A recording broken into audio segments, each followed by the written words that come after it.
Hello and welcome to Politics War Room with James Carville, and I'm Al Hunt.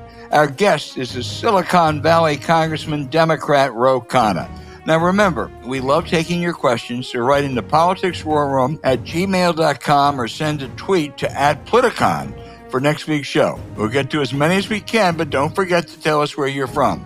In other exciting news, the documentary Carville Winning is Everything Stupid is now streaming on Max. Get updates and some great behind-the-scenes content by following James on Twitter @JamesCarville and on his new TikTok @RealJamesCarville. You also can get text updates about what's next for Politicon and Politics War Room by signing up at Politicon.com. Tell your friends about us. Remind them to subscribe on Apple Podcasts, Spotify, or wherever you get your podcast. Then please check out the links to our sponsors, HelloFresh, Beam, and Miracle Made. We thank you for supporting these sponsors because when you do, it helps make this podcast happen. James, this is hard to say, but the Trump cabinet choices, with only an exception or two, may be even worse than anticipated. And there's a big question now as to whether four demonstrably unqualified ones will make it. Pete Hegseth for defense, in addition to his drinking and sexual assault issues. The Fox TV anchor would be in totally over his head. Former associates say he couldn't even run a $10 million nonprofit. So what do they want to do? Give him an $850 billion defense department. Tulsi Gabbard for national intelligence. She had a big loss this week when Syrian dictator Assad was toppled, but she still has friends in high places like Vladimir Putin. She would get all our intelligence. RFK Jr., hostile to most vaccines, promotes raw milk, and says his grades soared when he went on heroin. That's who we want for Secretary of Health and Human Services. And most dangerous, Kash Patel for FBI Director. His sole mission there, after they force out the able incumbent Christopher Wray, would be to seek revenge for Trump, who he idolizes, and go after all Trump's political enemies. That's what police states do.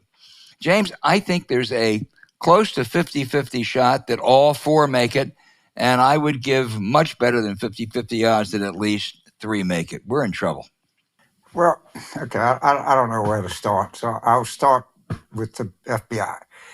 So Kash Patel says his goal is to shut the FBI building down, turn it into a museum, and dispatch, 7,500 people out in the country to fight crime. Well, John Cronin, who's allegedly one of the sane Republicans, I don't know what that means, says, he's just kidding. And we're going to find out how much these people are kidding. And let me say, I've been reading these stories. I mean, you always knew the guy in Syria was a bad guy. We didn't know how bad a guy he was. There was a story actually in the New York Times about that prison they ran there. Yep. I mean, how many cars did he have? His wife had glass slippers. Something about a fucking Cinderella. All right? Of course, we're just going to keep finding out more and more and more and more. What kind of person would be a friend with this guy? And I don't know. I don't see anything that tells me we're not careening toward a worst case scenario here. I literally don't. I don't. Maybe some of the better players, Rubio, maybe the guy at some of the Treasury appointments are just greedy billionaires. And I don't know if people are paying attention to this United Healthcare guy. I mean, what a crazy story. What a crazy guy. But my guess is about the next year or two, people are going to get really sick of billionaires. I mean, really sick of them. But I don't know. I think I don't see anything to tell me that our worst fears are not going to be exceeded. I really don't. I think you've nailed it. And as a quick aside, you mentioned the United Healthcare, the tragic murder of their CEO by some deranged man. Our guy, you can count on Ted Cruz. Ted Cruz says that this guy was a lefty, and what this represented was really the insidious influence that the left wing has on American society and culture. Bullshit. This guy was a deranged young man, obviously. His cousin is a member of the Maryland legislature, a Republican. His family was Republican. It had nothing to do with ideology. It had to do with people being, a guy being sick. But I just want to tell our viewers, anytime you hear Ted Cruz say anything, I just want you to keep in mind that Donald Trump said that Cruz's father was complicit in the assassination of JFK, and that his wife was ugly. And after a short break, old Ted Cruz came crawling back to Uncle Donald. He is a sit-down Texan. But, James, I had to get that off my chest just because it bothered me. First of all, I don't think there's a shred of evidence that this guy's a Democrat at all. I think he was a kind of there's some electronic evidence that someone sent me that he's a kind of Peter Thiel, Elon Musk admirer. They just, what it is, because you want something to be true does not make it true. That's what they do. When they want something to be true, they just claim it's true. It's really freaking ridiculous. I don't know. And that is not even among the worst things that they say, by the way. No, it's not. Speaking of Elon Musk, he's this week he took after the homeless, and he said it's really basically a hoax, and they're all are drug-addled and violent people, and basically, we shouldn't pay much heed to them. Mr. Musk, maybe you'll find out that almost 1 in 5 of the homeless are children, and there are tens of thousands of veterans. Please go public, Mr. Musk, and say that we ought to consider taking care of children and those veterans, those sick veterans, a waste. Those are your priorities, apparently. So I just, while you were doing this, just to check my facts, I looked, and I'm reading from The Independent. It says, alleged CEO killer praised Elon Musk and backed Peter Thiel in social media posts. The Ivy League educated 26-year-old appears to have supported sentiments shared by some of the world's richest men. So Ted Cruz just said something demonstrably not just stupid, but demonstrably false. And of course, I don't know if we're ever going to see this in the U.S. press. I don't know. The other thing is, there's some evidence that some entities, journalistic industries, are being intimidated by Trump. That's a story we're going to have to follow going forward. I'm not willing to. It sure is to point fingers in a certain direction now, but I'm getting my finger ready to point somewhere. Intimidation may be working. You ought to, and what the right-wing media has done is a incredible, huge campaign against Joni Ernst saying, we'll get you if you vote against Hegseth. She folded like a... Right, but we have to follow what these right-wing media are doing. Can't match them, but can follow them and let people know what they're doing, because the stuff is almost always vicious. Can I bring up just one less weighty matter, James? And that is Kimberly Guilfoyle was apparently dumped by her fiancé. How do you say that's not a weighty matter? Our favorite topic. I can stand corrected. She was dumped by her fiancé, Donald Jr. So to ease the pain and get her out of the country, the president-elect has tapped her to be ambassador to Greece, Ambassador Guilfoyle. Now he's pressuring Florida to name his daughter-in-law, Laura Trump, married to Eric, to take the U.S. Senate seat of Marco Rubio. And meanwhile, son-in-law Jared Kushner continues to rake in money from his investment firm that's largely funded by the Saudis, who he was very kind to when he was in the first term. And his father-in-law, a convicted felon, was named to another Jared Kushner's not Jared Kushner's father-in-law, right? It was his father. You're right. It was Ivanka's father-in-law, but it was Kushner's father. You're absolutely right. So he, a really sleazy convicted felon, he's going to be an ambassador. Don Corleone would be proud, James. What did Chris Christie say about that guy, Kushner? The most despicable guy or disgusting guy he'd ever known. Right. ever prosecuted. Okay, so I don't.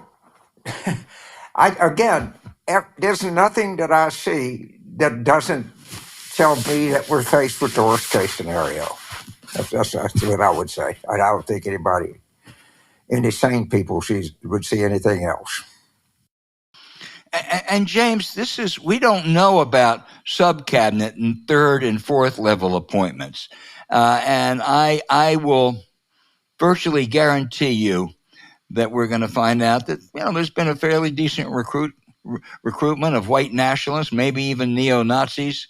It's as I say, it's hard to think it's worse than anticipated, but it's every bit as bad, if not worse. Yeah, I think it's.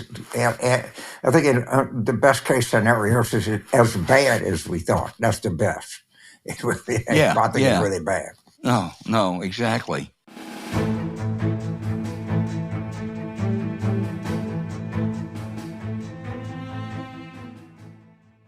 Discover your inner chef with HelloFresh. Look, it's not just easy. I mean, the thing that I go back to, that stuff tastes good. Okay? It does. And you know exactly what you're getting. And I'm going to tell you what's going to happen. Everybody that's listening to the show, you're going to both eat over the holidays. We all do, right? That doesn't count. But you're going to have to decompress. And you can go and you can order what you want. They got a variety. It's like you're ordering in a restaurant. And it comes right to your doorstep. It's way less expensive than going to a restaurant. I mean, this is a hell of a product, and boy, is it a good product post-holidays. It's almost essential. I can't say enough good about it. I'm glad that sponsor our program. Well, because with HelloFresh, you get farm-fresh, pre-portioned ingredients and seasonal recipes delivered to your door. There are no trips to the grocery store, no planning, no menus, no grocery list, and no wasted ingredients.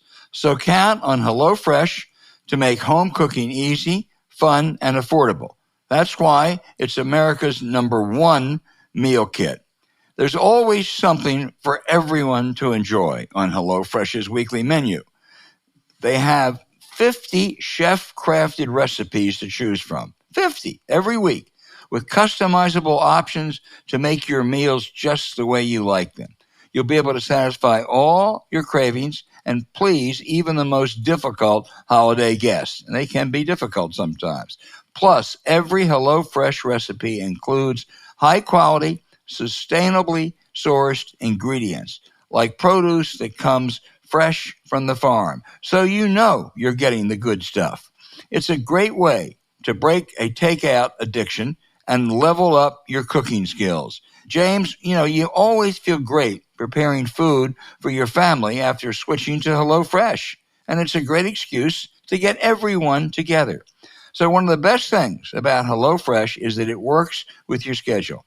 Their plans are flexible, and you can change your meal preferences, update your delivery day, and change your address with a few taps on the HelloFresh app. Now, don't wait. Right now, they have a special deal for you. Get 10 free meals at HelloFresh.com/free war room. Applied across 7 boxes. New subscribers only. Varied by plan. That's 10 free HelloFresh meals. Just go to HelloFresh.com/free war room. Look for the link to this deal from HelloFresh, America's #1 meal kit, in our show notes.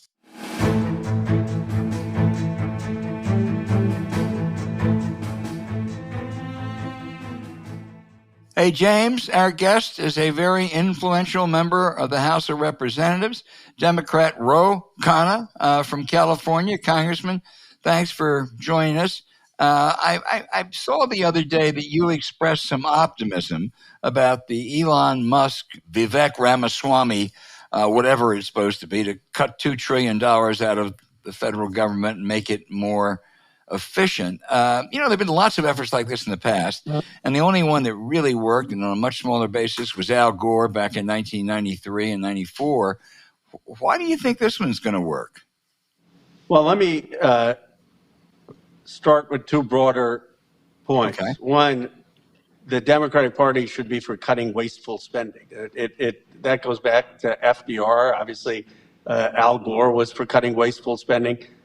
Why should we not be for cutting wasteful spending? The second thing is the Democratic Party should recognize that someone who puts rockets in space to the average person is going to be a lot cooler than most politicians. And so just attacking someone unconditionally is not smart. That said, what we should be saying very clearly is we're not going to do a dollar of cuts in Social Security, on Medicare, on the CFPB.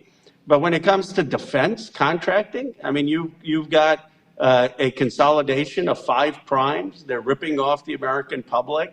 You had 40 or so defense contractors in the 1990s when President Clinton was there, and now you've got 5 primes. And if Elon Musk can come up with an idea of disrupting those 5 primes like he did with SpaceX, then why shouldn't we be open to that? Oh, I can understand that. You mentioned Medicare and Social Security, but it's clear what they're going after because they've said it and Russell Voigt has said it. They're going after Medicaid, big time. Not Medicare, but Medicaid. Huge cuts in Medicaid, huge cuts in SNAP or food stamps, eliminate departments. They're going to do a lot more of that than whatever little stuff they do in defense. Don't you think, Congressman? Well, we got to be opposed with all our fiber of our being to cutting Medicaid, to cutting food stamps, to cutting programs for the working class and call them out on it.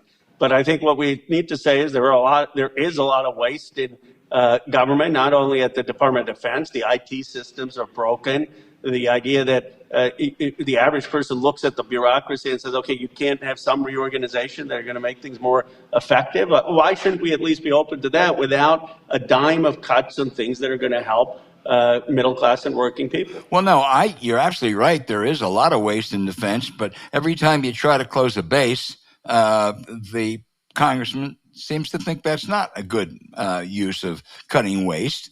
And it's the same with weapons system. And we've been through this a lot. I'm sure you can cut a little bit, but you don't really think that the bulk of whatever cut, they've talked about $2 trillion over 10 years.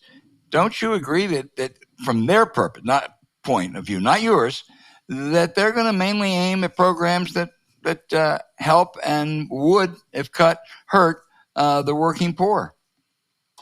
Yes, I think that they have that agenda as part of it. And on that agenda, we'll oppose them and oppose them strongly. It's why I'm not going to join the DOGE caucus because I'm not going to join that caucus to give any credibility to cutting Social Security or Medicare or Medicaid or programs that help people.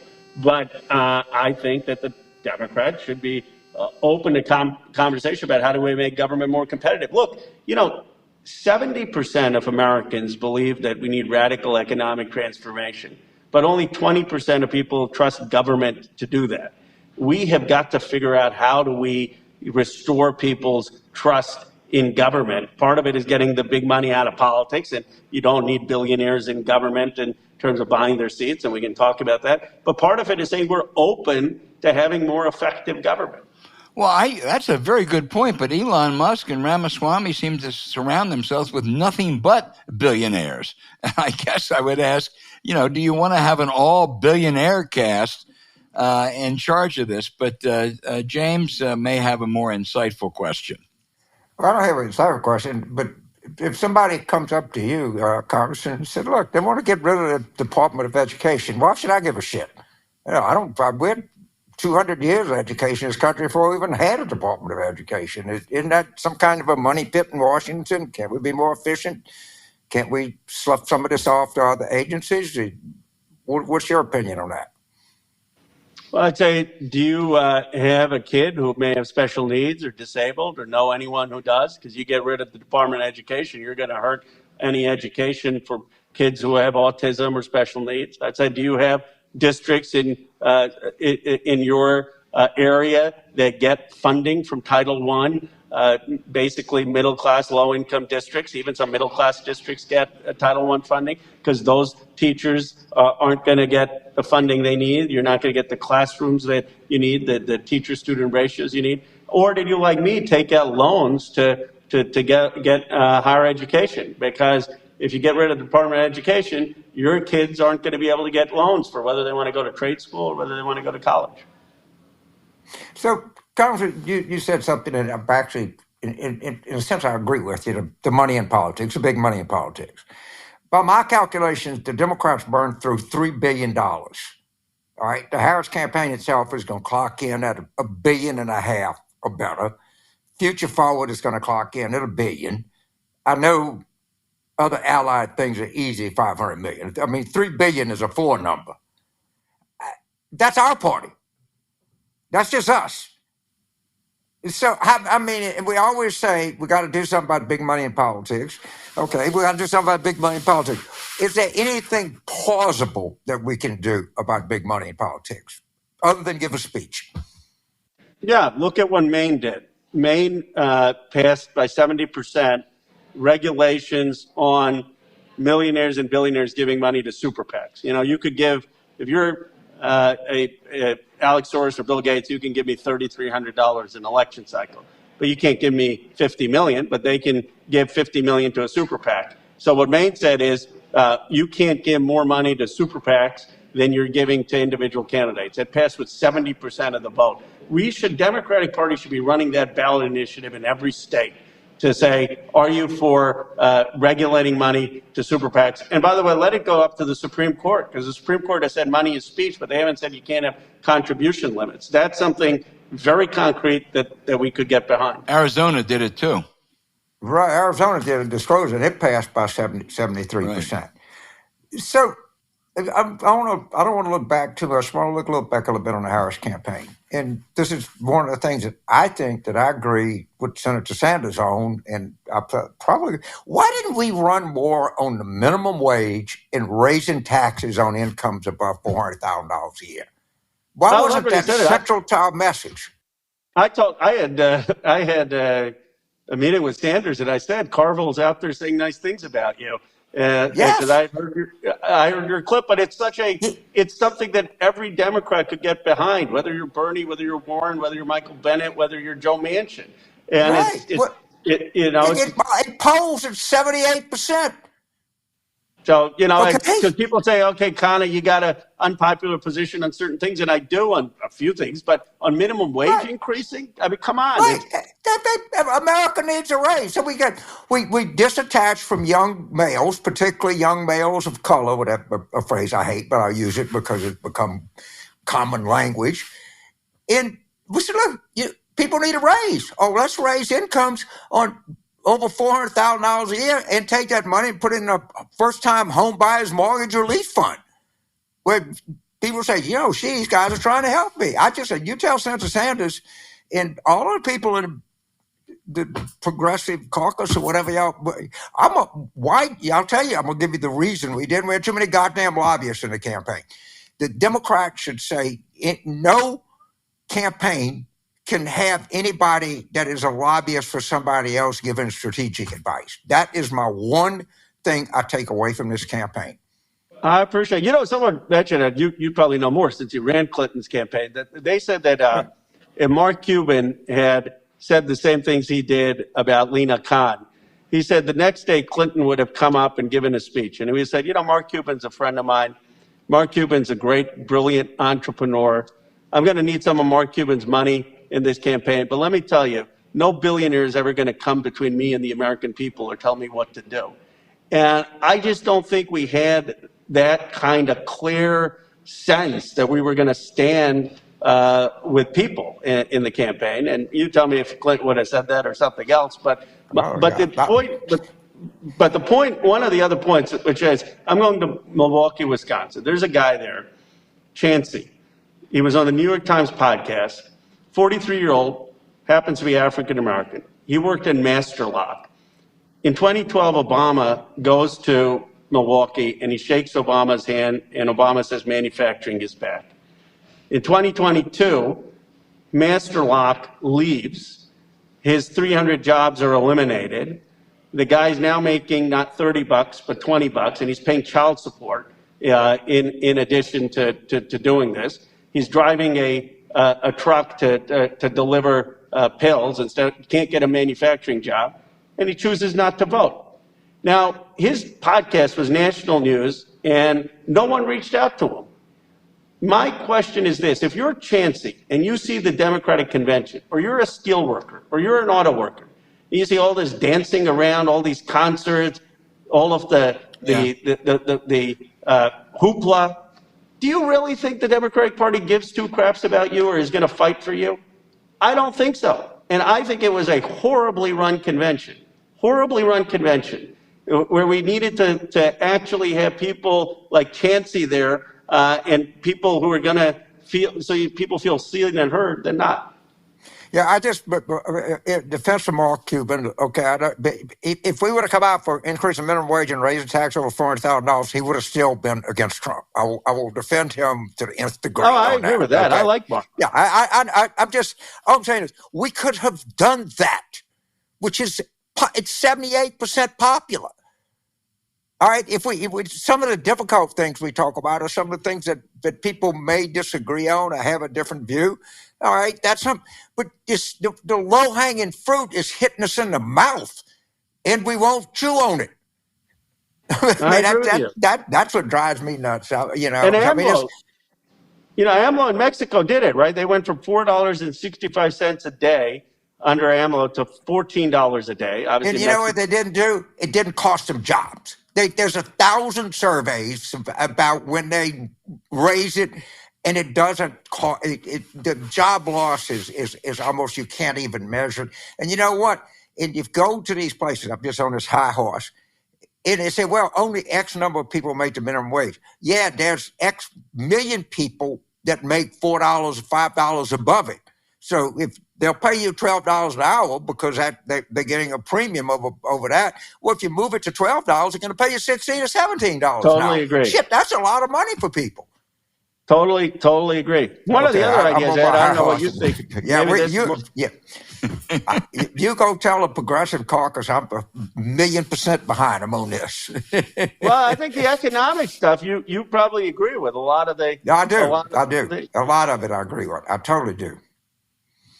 Go ahead, Albert. Congressman, I agree. I think should have been a much more populist campaign, and I think some other Democrats have been too woke. Not Harris, by the way.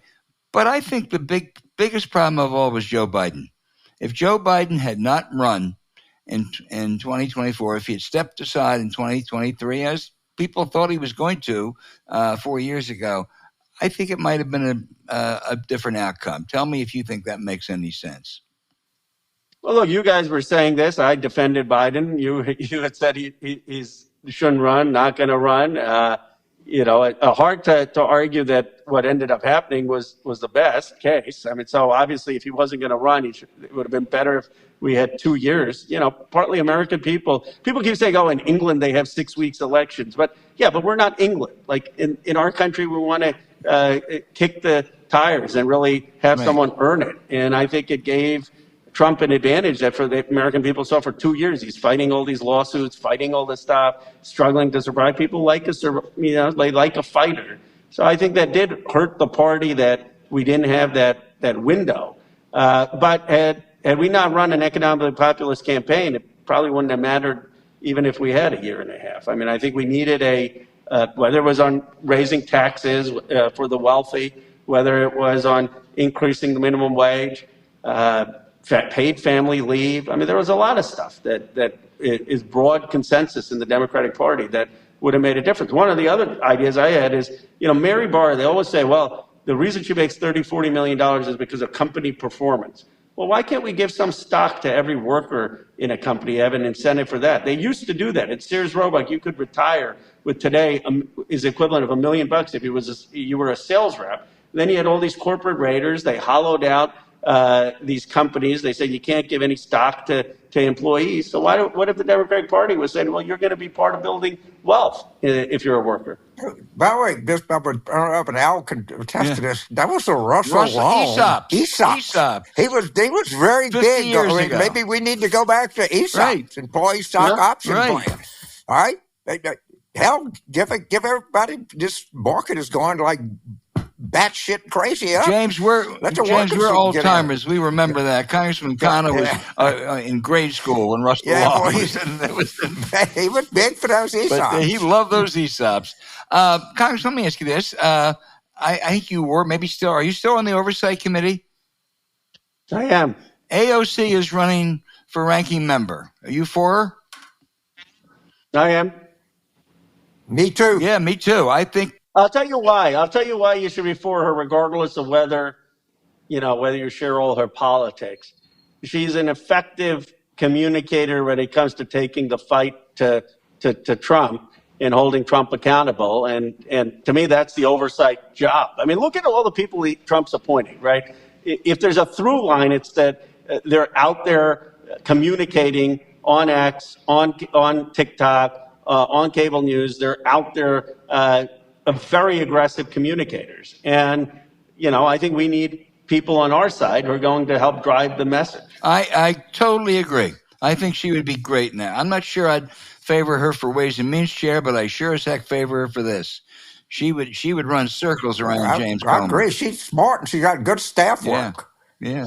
And she represents a good 15% of the party. I mean, she ought to be on that. Tell me this, and I'll turn it back to James. You all came close. I mean, you actually picked up a seat or two net.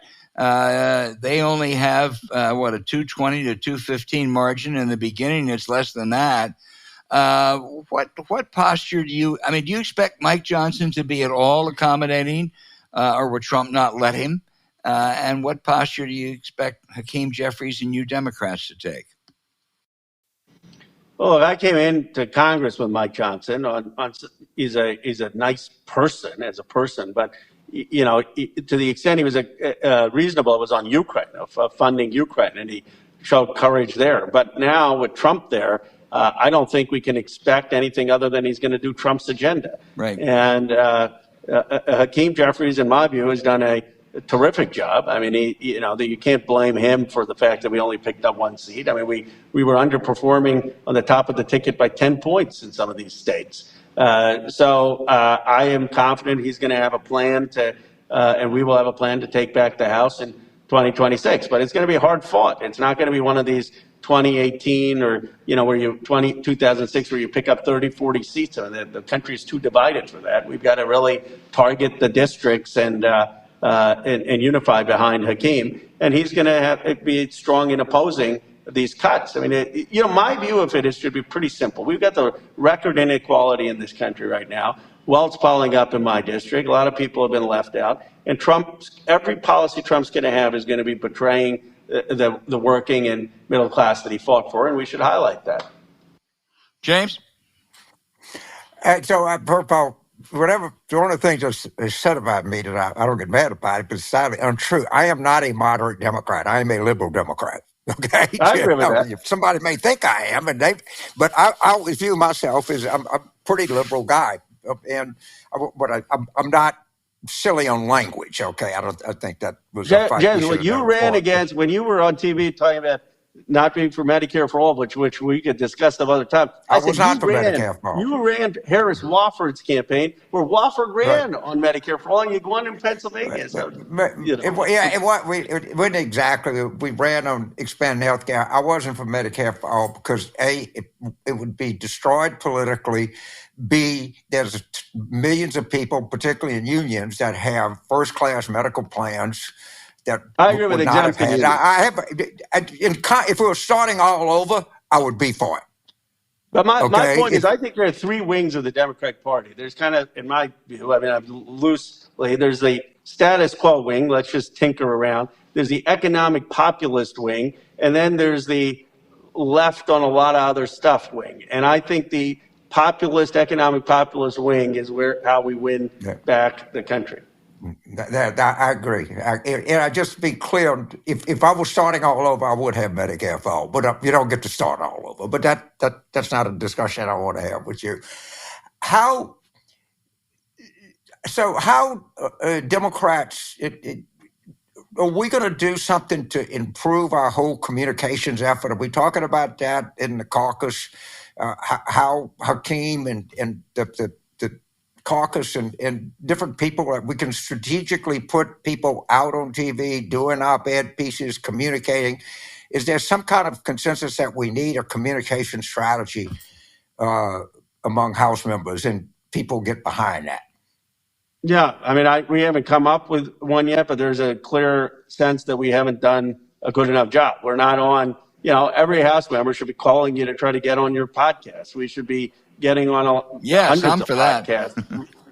No, I mean, I'm just saying it's, we've got to, because you energize your own base also. I mean, and before this, I did Hugh Hewitt's podcast. I mean, what harm is there to being out there communicating your message aggressively? I think we should be going on Fox News. I mean, I disagree with people who say, we can't go on Fox News. I agree. And if they get a plan, let me know. And there's other I think we got to go.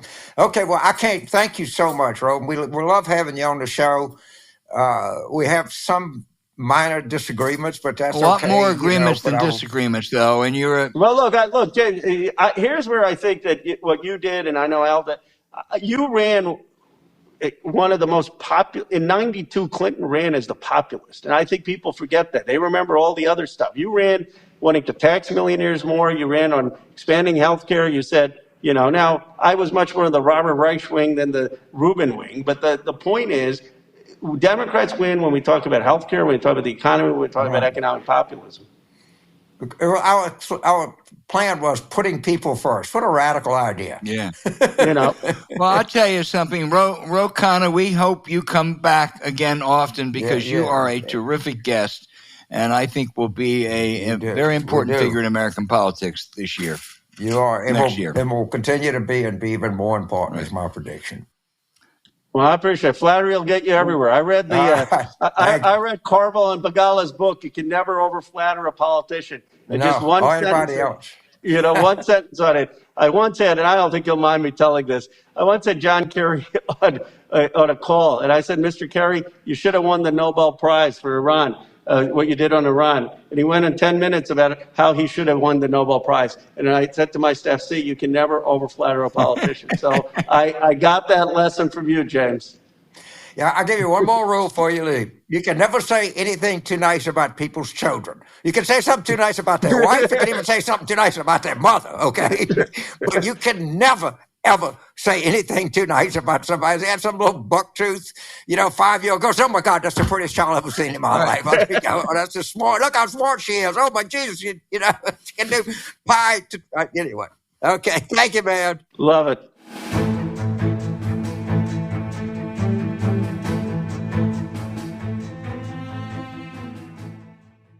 Get the sleep you need with a delicious cup of beans. It tastes good and it helps you sleep. I wish I'd have had it last night. I flew to London from Los Angeles and I had jet lag and I missed it. I'm going to start traveling with that stuff, I'm telling you. Yeah, because after the election, getting to sleep has been a challenge. You think too much about what's going on. But it's more important than ever to get the rest we need, because there's a lot of work to do. We all know good sleep is the foundation of our mental and physical health. When you sleep well, you can perform your best, mentally and physically. Proper sleep can also increase focus, boost energy, and improve your mood. That's why we're so excited to talk about Beam's Dream Powder, a science-backed, healthy hot cocoa for sleep that has single-handedly changed our sleep for the better.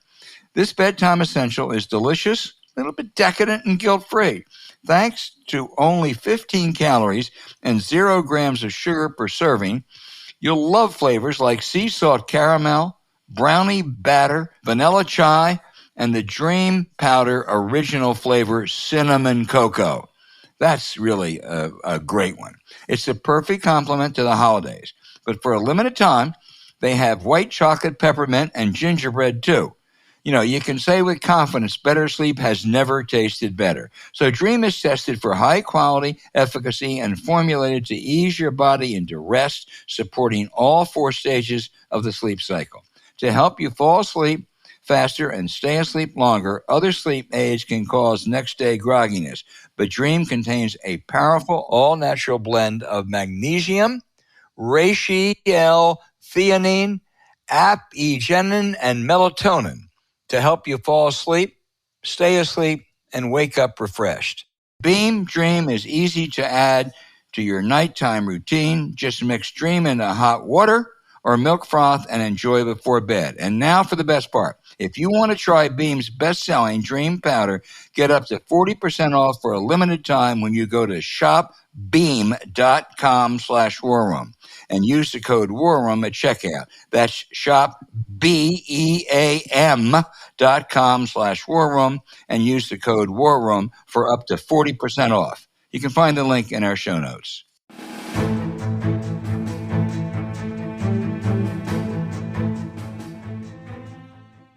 All right, now for the outrage of the week. The Trump transition team, which has resisted full-fledged FBI background checks of their nominees, they have their own checks. They have to answer two questions. The New York Times and the great Maggie Haberman told us this week. Number one, they're asked who won the 2020 election, presidential election, and number two, was the January 6th assault of the Capitol really just a peaceful protest?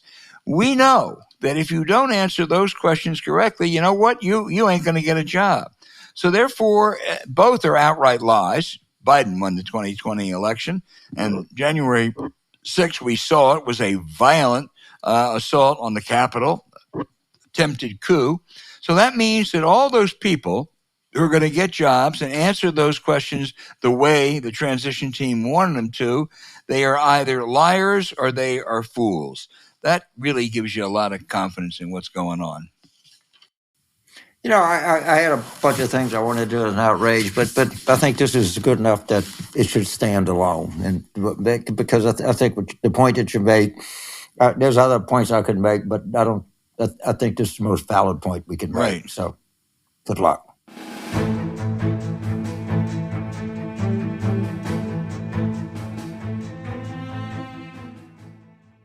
Get the sleep you need with Miracle Sheets. It's great in the wintertime when the heat is blasting. It's great in the summertime when the air conditioner is, even set on 74 if you want to save a little energy. You know how much money you can save by buying this and being able to save on cooling costs, particularly, or you can't imagine what it. I think this is a money saver, and it's very good, and they keep you comfortable at night, which is huge. Yeah, it sure is. Sleeping at the right temperature is a critical way to feel rested the next day. Now, if you wake up too hot or too cold, we highly recommend you check out Miracle Made's bed sheets. Miracle Made sheets are inspired by NASA, and they use silver-infused thermoregulating fabrics, so you can sleep at the perfect temperature all night long, no matter how high the heater is set. Plus, the silver lining prevents 99.7% of bacterial growth, which means Miracle Sheets require 3 times less laundry because they stay clean and fresh 3 times longer. Your bed will feel freshly made every night. So stop sleeping on bacteria that can clog your pores and cause breakouts and acne. Sleep clean with Miracle instead. Trust us, with no more gross odors, life is a whole lot better for your household. The NASA-inspired temperature-regulating silver-infused fabrics truly give you maximum comfort in any weather, and they make pillowcases and comforters also. So join us in getting better sleep every night. Not only are Miracle Sheets luxuriously comfortable, they don't have the high price tags of other luxury brands. Miracle Sheets feel nicer than bed sheets used by some 5-star hotels. So it's a vacation every time you get into bed. I picture myself, maybe Maui, maybe Italy, I don't know, but it's your call. Go to trymiracle.com/warroom to try Miracle Made sheets today. And whether you're buying them for yourself or as a gift for a loved one, if you order today, you can save over 40%. And if you use our promo War Room at checkout, you'll get 3 free towels and save an extra 20%. Miracle is so confident in their product that it's backed with a 30-day money-back guarantee. So if you're not 100% satisfied, you'll get a full refund. Upgrade your sleep with Miracle Made. Go to trymiracle.com/warroom and use the code WARROOM to claim your free 3-piece towel set and save over 40% off. Again, that's trymiracle.com/war room to treat yourself. So thank you, Miracle Made, for sponsoring this episode. You can look for the link in our show notes.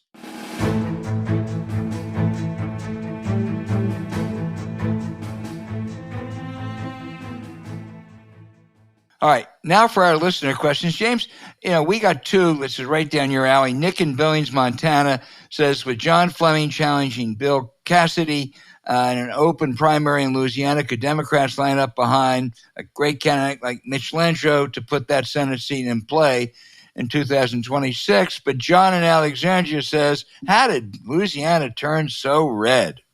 First of all, appreciate the question. I'm the biggest Mitch Landrieu fan in the world. If we're able to get former Governor John Bell Edwards to run, would probably be a stronger, if that's possible. Now, if you have Fleming, it used to be an open primary. In federal elections, Louisiana changed the law, which I think actually, we have a Republican primary and a Democratic primary. I don't think Senator Cassidy can win a Republican primary. I really don't. He's a very nice guy as far as I go. He's one of the better ones. He's certainly a affable, conscientious man. But what I don't know is if Clay Higgins gets in. Now, Fleming is as right-wing as anybody, don't get me wrong. But Higgins is more polemic than Fleming. He might even be nuttier. He's the only guy in history to ever be sanctioned by the Anne Frank Foundation. So that's an achievement to get sanctioned by the Anne Frank Foundation. All right, but I don't know. We got to see who else gets in, and hopefully the Democrats will have a consensus candidate and let them have the horror of being a majority party and go through a divisive thing. And I could see, look, I got to put a percentage on this, not very high. It's, a double inside straight. But I could see them having a bruising, and going really overboard to the right and having somebody vote as new, like former Governor John Bell Edwards. And, it's hard to do that when the race is getting nationalized. But that's how he won the governor's race. Both times. Right, so, right. Yes, it's a bank shot, but it's possible. Joan in Sterling, Virginia asks, should we be putting more energy into campaigning on the Republican threat to Social Security and Medicare? Joan, the answer is yes. These guys, remember they told you Project 2025. We don't have any idea what that is. Guess what? The whole playbook is Project 2025. They said, we're not going to cut Social Security or Medicare. Look at what key Republicans in the House are saying now. And if you think that Elon Musk and Mr. Ramaswamy are going to come up with $2 trillion of cuts in 10 years without touching Social Security or Medicare, then you're smoking something. They are going to go after it. They're just trying to figure out the cleverest way to do it, James. So I wish somebody would articulate, maybe all of the previous times that they have tried to cut Social Security and Medicare. How many of them voted against Medicare? How many times have they come up with a plan? When what killed them when Newt Gingrich took over, and Clinton just so outmaneuvered him on that, and Bush wanted to cut Social Security the minute he won re-election. Rick Scott's put a whole plan out. Trump has actually said that, remember they say he wasn't, but he said he does. Look at all of them. Look at their history. They're obsessed with cutting Social Security and Medicare. Are you kidding me? How can anybody not believe that? And there has to be a historical perspective of just how long and how many times that they've tried to do this. It's a lot. It's a ton. And people don't believe them, but we got to drive that home. You did this. You said this. This is what Rick Scott said. This is what they said. This is what we got to do what they did. If we had a fucking Fox News, we would bludgeon them with a club. Well, I don't know what to say. Yes, yes, yes, yes. John in Alexandria, Virginia. No, I'm sorry. We already asked John's question. It was Louisiana. It was a really good one. This is another John in Chicago who notes that Kamala Harris raised a ton of money, more than Trump, yet she lost. Does that mean it's a waste of money to donate to the Democratic Party presidential race? Well, look, it's a waste of money if you can't get a I say it's a waste. You don't get a candidate till July 21st. You have the convention on August 17th. She doesn't make any mistakes. She doesn't run on what we talked about. Obvious 80% issues like raising minimum wage and raising tax incomes over 400,000. I mean, the answer is, well, we were for that. No, we didn't talk about it.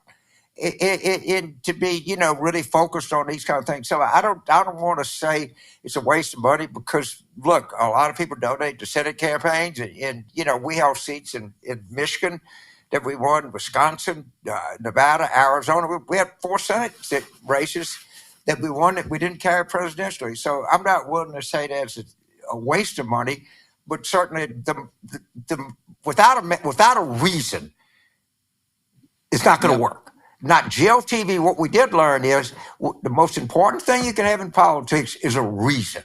Everything else comes second. Now, I'm not saying that you shouldn't have GLTV programs, you shouldn't raise money, you shouldn't have voter contact, or do all and have coordinated campaigns, but you don't have a reason, and we just didn't have a really good reason, and that's why we fell short. That's just as simple as that. Robin in Dallas, Texas, James, is asking, why can't the pundits figure out why Trump won the 2024 election, explain the role lies and misinformation played in his victory? Well, I think pundits, I don't know. I don't mean, I appreciate your question. I don't mean to be rude here, but I don't know. When people say the establishment, I don't know what the fuck they're talking about. Or, I guess they're talking about people like us that comment. Look, I thought the combination of winning races because of Roe, how hideous Trump was, and we had a lot of money. I thought these things could get us over the finish line. Obviously, I was wrong, not terribly wrong, but not horseshoes or hand grenades. We lost the race. But I don't. I think Poland got this pretty correct. I think most honest pundits knew it was going to be close. I don't think that anybody was like shocked by it. People massively disappointed, but I don't think it. No, and there was lots of lies and misinformation because when Donald Trump is involved, there always is. Everything does. It's all by definition what he is. Brian and Cary, North Carolina. Cary, North Carolina is fascinating. Cary, North Carolina is bigger. It's outside. 30 years ago, it was basically farmland. And now it's bigger than any city in South Carolina. It is the wealthiest city in the state of North Carolina. It really is unbelievable how Cary has taken off. And Brian wants to know, how do Democrats get away from identity politics? I think most are. Kamala Harris did not run an identity politics campaign. There are a few who still do that, but I don't think that many. And I think that it's less of a problem than I thought it was 5 years ago. Okay, I want to address this. I'm glad you brought it up. So the identitarians say, well, it couldn't have hurt because no one ran on it. So it wasn't that bad. Well, okay, the fact that no one ran on it tells you what a hideous idea this whole thing was. And there was a survey by an outfit called Blueprint, I think, you can look it up, of the late breakers. And it looked like a pretty sophisticated survey. 78% thought Harris wanted to defund the police. We didn't run on it, but they ran on it. And that's the main thing to remember in politics.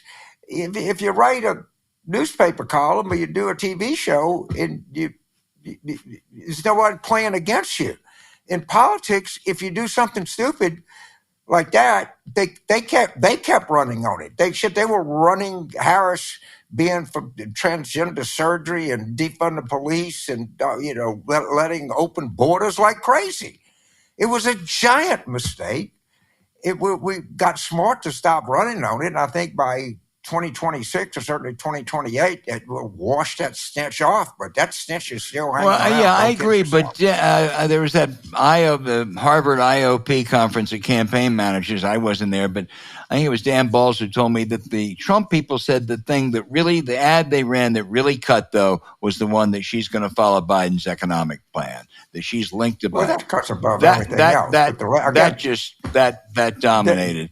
The late break because to Blueprint will influence. Megan in Fort Myers, Florida says, Megan's going to protest Trump's economy by not participating in it. No big purchases for 4 years. Do you think that's a good idea? Maybe for you, Megan, but not for me. I'm sorry. I'm not wishing him luck. I guess it was on Regent Street in London. I don't think you're well positioned, James, right now. Yeah.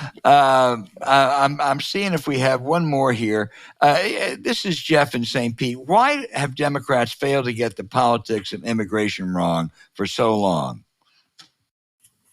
I don't think we got it so wrong for so long. I think we did get it wrong in the early Biden administration. We actually had policies that would. I think it's safe to say, if you look back, I was reading something today, there's more immigration in the 20 to 22 than any period in American politics, and it was hard to absorb it. The images were terrible, and what the problem is not people like immigrants. They like the idea of immigration. What they don't like is disorder. And what they saw, or at least they thought they saw, they probably did see it, is there was a lot of disorder on the southern border. Yeah. A lot. Yeah. And sometimes you got to say we didn't do that right. It was it was a lot of xenophobia and even racism and nativism and all kind of isms that you could say were part of this, but there was a kernel of truth to it. I'm sorry, there just was. Yeah, there was. Listen, those questions are terrific. We didn't get to them all this week, but we'll try to get to them next week. Keep them coming because you really are challenging us, and we love our listener questions.